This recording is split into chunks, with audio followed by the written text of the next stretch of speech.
আম্মা আজি কি খাবি? ডিমে আৰু আলু বনাওঁ, তই যে বনা। আজি মই মোৰ আম্মাই কোৱা মতে মই আম্মাৰ আঞ্জাখান আজি বনাব লৈছোঁ। তাৰপিছত মই দোকানত আহিলোঁ কণী আৰু আলু নিয়াৰ কাৰণে। তাৰপিছত মই কণী 4টা দোকানৰ পৰাই লৈ আহিলোঁ আৰু এই কণী 4টাৰ ৰেচিপি আপোনালোকক দিয়াৰ কাৰণে চেষ্টা কৰিম। আজি এই কণী দি মই কি বনাব পাৰোঁ আপোনালোকক দেখাই আছোঁ। আৰু যদি আপোনালোকৰ ঘৰত বেছিকৈ আলহী আহে, আপোনালোকে যদি এইটো ৰেচিপি বনাই খুৱাই, আলহীৰ খায়ো ভাল লাগিব, আপোনালোকৰো সহজ হ'ব আৰু ষ্টেণ্ডাৰ্ড হয় দেখাত। কণী যেন নালাগে, মাছ লাগে। আৰু মই বেছিভাগ এনেকৈয়ে বেছিভাগ বনাওঁ। কণী যদি কম থাকে এনেকৈ ভাঙি চিঙি কেনে বনাওঁ। আপোনালোকে চাব পাৰে। এনেকৈ কণী 4টা মই লৈছোঁ, অলপ নিমখ লৈছোঁ গাইছ, আৰু এনেকৈ অলপমান হালধিৰ গুড়া দিছোঁ গাইছ। তাৰপিছত মই কণীখিনি এনেকৈ অলপ ঘুটি ল'ম। এনেকৈ অলপ ভালদৰে ঘুটিব লাগিব কিন্তু গাইছ, তেতিয়াহে তাৰমানে কণীটো তাৰমানে ফিকাত ভাল হ'ব। তাৰপিছত এনেকৈ মই পলিথিন লৈছোঁ। পলিথিনটো কি কাৰণত লৈছোঁ আপোনালোকে চাব পাৰে। এয়া মই ঘুটি থোৱা কণীখিনি ইয়াতে সোমাই দিলোঁ, যাতে পলিথিনটো ফুটা হ'ব নালাগে। আপোনালোকে খাই চাবচোন গাইছ, এনেকৈ বনাই বহুত টেষ্টি হয়। তাৰপিছত মই এনেকৈ গেছত আলু বহাই দিলোঁ। আলুৰ লগতে মানে একেলগত কণী দিম। আৰু আলু কিন্তু ৰজা হয় নে, চব চব্জিতে আলু লাগবই। আৰু আলু খাই মোৰ বহুত ভাল লাগে, আপোনালোকৰ ভাল লাগে নে জনাব। তাৰপিছত মই কণীখিনি আলুৰ লগতে দি দিলোঁ একলগতে, যিহেতুকে আলু সিজি যাব, কণীখিনিও হৈ যাব। আপোনালোকে চাই থাকিব মই কেনেকৈ কি কৰি আছোঁ। তাৰপিছত এনেকৈ 10 মিনিট 20 মিনিটৰ পিছত এনেকৈ খুলি চালোঁ। তাৰপিছত চাওঁ কণীখিনি কি ধুনীয়াকৈ ফিকি উঠিছে, একেবাৰে চাব পাৰে আপোনালোকে। কণীখিনি চাওকচোন। এয়া মই তাৰপিছত এনেকৈ উঠাই ল'ম। গৰম হৈ আছে, অলপ ঠাণ্ডা হোৱাৰ কাৰণে ৰাখি দিম। তাৰপিছত মই আলুখিনি সিজা নাই কাৰণে তাৰপিছত আকৌ ঢাকনখন মাৰি অলপ দেৰিৰ কাৰণে বহাই থৈ দিছোঁ। তাৰপিছত মই এনেকৈ টঙাটোৰ পৰা খুলি ল'লোঁ। খুলি লৈ কিনে চাওঁ এনেকৈ মাছৰ পিচৰ নিচিনা পিচ কৰি লৈছোঁ। কিমান ধুনীয়া হৈছে চাওঁ কণীখিনি, মাছ যেনে পায়নে গাইছ। তাৰপিছত মানে কেৰাহীটো বহাই দিলোঁ। কেৰাহীটো বহাই অলপ গৰম হ'ব দিয়াৰ পিছত মই অকণমান তেল দিলোঁ। তেলখিনি গৰম হ'ব দিলোঁ অলপমান। গৰম হোৱাৰ পিছত মই এনেকৈ যে কাটি থোৱা কণীখিনি এনেকৈ ফ্ৰাই কৰিলোঁ। এনেকৈ ফ্ৰাই কৰাৰ কাৰণে মই দি দিলোঁ। তাৰপিছত হালধিৰ জ্বালা গুড়া দিব পাহৰি গ'লোঁ, সেইকাৰণে অকণমান ওপৰতে ছিটিয়াই দিলোঁ।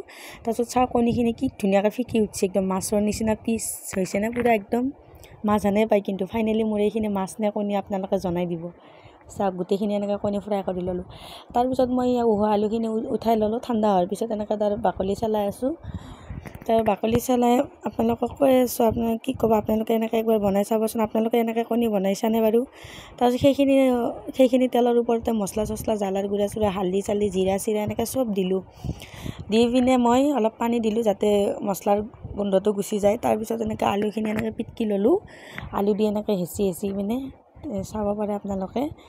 হাতেদি পিটকা এনেকৈ গিলাচেদি পিটকিলে বেছি ভাল হয়। মই এনেকৈ গিলাচেদিয়ে বেছিভাগ এনেকৈ আলু চালু খান্দিও এনেকৈ কৰোঁ। আপোনালোকে এনেকৈ কৰেনে বাৰু? তাৰপিছত আৰু কি ক'ম আৰু, আজি বতৰটো বহুত ঠাণ্ডা, বৰষুণ তাৰপিছতো অলপ গৰম আছেই। তাৰপিছত এনেকৈ মই পিটকা আলুখিনি মানে এনেকৈ দি দিলোঁ। তাৰপিছত এনেকৈ অলপ লাৰি আছোঁ, যাতে মছলা আৰু আলুখিনি একলগত মিক্স হৈ যায়। তাৰপিছত এনেকৈ 5 মিনিটৰ কাৰণে এনেকৈ লাৰি থাকিব আপোনালোকে বহাই দি পিনে। ফাইনেলি মই অকণমান পানী ঢালি দিছিলোঁ। তাৰপিছত পানীখিনি এনেকৈ পাক উঠাৰ পিছত মই যে কণীখিনি ফ্ৰাই কৰি থৈ দিছিলোঁ, তাৰপিছত কণীখিনি ইয়াতে পেলাই দিলোঁ। একদম মাছৰ নিচিনাই ধুনীয়া এক পিচ হৈছে। আৰু আমাৰ মানুহ বেছি নাই আজি ঘৰত, নানি মই আৰু ভণ্টি আম্মা, আমি 4টাই মানুহ, সেইকাৰণে অকণমান আঞ্জা বনাইছোঁ। তাৰপিছত এনেকৈ অলপ দেৰি পাক উঠবা দিম। পাক উঠাৰ পিছত মই অকণমান দিম, মছলা পাত দিম, যিহেতুকে ধনিয়া নাই কাৰণে পাত মছলা পাত দিছোঁ। বহুত ধুনীয়া চেণ্ট আহে পাত মছলাৰ। এই পাত মছলা কোনে খাই ভাল পায় ক'বচোন। ফাইনেলি মোৰ কণী আলু চব্জি ৰেডি। চাওক ধুনীয়া কালাৰ এটা আহিছে, আপোনালোকে খাই চাবচোন। তাৰপিছত মোৰ এনেকৈ পাৰ্চেল এটা আহিছিল, তাকে পাৰ্চেলটো পিক আপ কৰিব আহিলোঁ। তাৰপিছত মই আপোনালোকৰ ওচৰত মই পাৰ্চেলটো খুলি চালোঁ। চাই কিনে দেখাবলৈ যে কাপোৰযোৰা মোৰ বেটীৰ কাৰণে অৰ্ডাৰ দিছিলোঁ। আৰু কাপোৰযোৰা ইমান ধুনীয়া আহিছে গাইছ, কি ক'ব আৰু, বহুত ধুনীয়া কাপোৰযোৰা আহিছে মোৰ বেটীৰ কাৰণে। কিন্তু মোৰ এটাই প্ৰব্লেম হ'ল, মোৰ বেটীৰ তাত কাপোৰযোৰা সৰু হয়। মানে পাইজামা ঠিকেই আছিল, কিন্তু বেটীৰ তাত মানে গাটো দি মানে টাইট মাৰে। সেইকাৰণে মোৰ বহুত বেয়া লাগিল, কাপোৰযোৰা মই ৰিটাৰ্ণ কৰিব লগা হ'ল। আপোনালোকক এটা মই ফটো লাষ্ট ফিনিচিঙত দি আছোঁ। মই বেটীক পিন্ধাই দিছিলোঁ, কিন্তু টাইট মাৰে কাৰণে কাপোৰযোৰা ৰিটাৰ্ণ কৰিব লগা হ'ল। বহুত ভাল লাগিছিল মোৰ কাপোৰযোৰা। আপোনালোকৰ ভাল লাগিছেনে চাবচোন। মই মিছ'ৰ পৰা এইযোৰা কাপোৰ অনলাইন লৈছিলোঁ, আৰু মিছ'ত কাপোৰ বহুত ভাল আহে। মোৰ কিন্তু বহুত ভাল আহিছে। আপোনালোকৰ আহিছেনে নাই ক'বচোন। কিছুমানকৰ বেয়া আহে, কিন্তু মোৰ লগত সেনেকুৱা বেয়া অহা নাই, আজিলৈকে ভালেই আহি আছে। আজি কি বনালি তই? কচু আৰু নানি কি বনালি? মাছ আৰু বিলাহী। মাছ আৰু বিলাহী। তই কি বনাইছে ইটা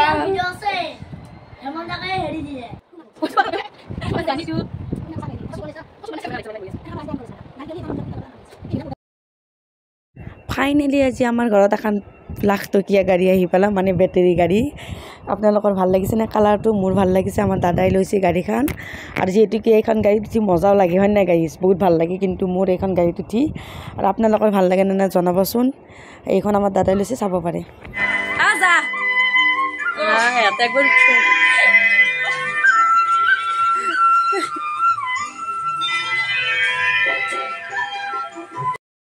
তাৰপিছত গা চা ধুই উঠি আহিলোঁ এতিয়া ভাত খাওঁ ভোক লাগছে যিহেতুকে 7টা বাজিল বহুত দেৰি হ'ল আজি আৰু নিজে বনোৱা আঞ্জাখন কেনেকুৱা হৈছে খাই চাগো আৰু আম্মাহঁতকো সোধো ভাল লাগছে নে বেয়া লাগছে সিহঁতেতো নক'লেতো সিহঁতেও গম পাব আৰু আজি পৰা বনাই নাখাওঁ এয়া কণী আৰু আলুৰ আঞ্জাখন আৰু মাছ বুলি একদম জুতি ল'ম আজি যিহেতুকে মাছৰ পিছৰ নিচিনা হৈছে কেনে লাগছে খাই কেনে কেনে লাগছে মানে ক'বা লাগে মানে শব্দই নাই ভাষাটো নাই আমি কেনে লাগছি মজা হা ক'বৰ কাৰণে ভাষা নক'লো কি ক'ব আঞ্জাখন বহুত টেষ্টি হৈছিল খাবৰ কাৰণে আৰু আপোনালোকেও ঘৰত একদিন এনেকৈ ট্ৰাই কৰি চাবচোন খাই কেনে আপোনালোকে মোক জনাব আৰু মই আজি মোৰ ভিডিঅ'টোত আপোনালোকক কি দেখাব পাৰিলোঁ নল্লোঁ আপোনালোকে মোক জনাব আৰু মোৰ যদি ভিডিঅ'টো ভাল লাগে আপোনালোকে এটা মোৰ ভিডিঅ'টোত লাইক কৰি দিব শ্বেয়াৰ কৰি দিব আৰু যিসকলে মোৰ নতুন ভিডিঅ'টো চাই আছে সেইসকলে মোৰ চেনেলটো ছাবস্ক্ৰাইব কৰি থ'ব বাই বাই এনেকৈ গধূলি টাইমত ওলাই আহিলোঁ মোৰ বেটীৰ এটা ফুৰা হৈছে তাকে একবাৰ মই ফাৰ্মাচীত লৈ আহিলোঁ আম্মা আৰু মই আৰু আম্মাহঁতৰ অলপ ঘৰৰ বজাৰ আছে সেয়াও নিব আহিলোঁ আৰু